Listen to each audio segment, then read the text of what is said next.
ভালোবাসতে পারবো না জমির ভাই। ভালোবাসতে পারবে না? হ্যাঁ, কারণ হলো ছোটবেলায় আমাকে রেখে আমার মা বাবা মরে যাওয়ার সময় আমার একমাত্র বড় ভাইজানের কাছে আমাকে তুলে দিয়ে বলেছিল, ওরে মুনছর, তুই তোর এই আদরের বলতি আমি বাবার দেহ মায়ের ভালোবাসা দিয়ে তিল তিল করে বড় করে তুলবি, কোনোদিন তাকে বাবা ভালোবাসা দিবি না। আমাকে এই স্কুলে লেখাপড়া করতে দিয়েছি, তোমার সঙ্গে আমি কোনোদিন প্রেম করতে পারবো না জমির ভাই। শুনি, তুমি যদি আমাকে সত্যি ভালো না বাসো, তাহলে দেখবা তোমার সন্তানই আত্মহত্যা করবে।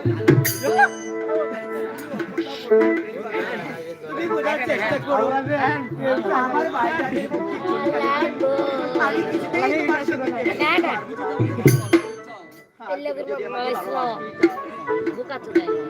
তাহলে আমি তোমাকে কিছু বলতে পারবো না, তবে তোমাকে একটি উপায় বলে যাচ্ছি, সেটা হলো তোমার যদি আমাকে একান্তই পছন্দ হয়ে থাকে তাহলে তুমি আগামীকাল ঘটক পাঠিয়ে দিও আমার ভাইজানের কাছে।